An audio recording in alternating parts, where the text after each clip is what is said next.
La vocation de la faculté sciences humaines et sociales, c'est de former des jeunes à deux grands domaines, la psychologie et le deuxième, c'est celui de la sociologie. Les grandes valeurs de la faculté sont la prise en considération de la personne. En psycho, en sociologie, il y a un enseignement diversifié, mais en même temps orienté, fortement orienté sur la personne humaine. Et nous tenons aussi à accompagner les étudiants qui sont chez nous dans une professionnalisation. Pour cela, nous mettons en œuvre un accompagnement spécifique, de très nombreux stages et des enseignements qui les mènent à exercer plus tard le métier qu'ils ont choisi.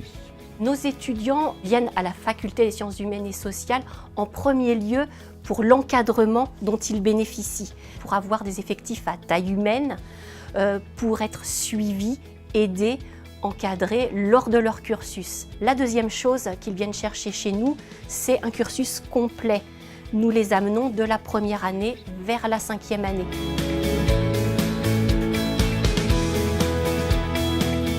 Notre objectif est de mener nos étudiants vers l'emploi.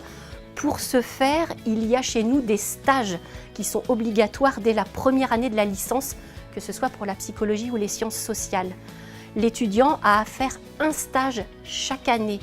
Ces stages sont importants car ils permettent à l'étudiant de connaître le marché du travail et ultérieurement de mieux s'insérer. Une de nos spécificités les plus remarquables, c'est que nous avons 2 centres d'application où participent les étudiants qui sont en fin de formation, encadrés par les enseignants-chercheurs, mais aussi par des professionnels, et qui réalisent des actes, des consultations, des psychothérapies auprès d'un public tout à fait diversifié.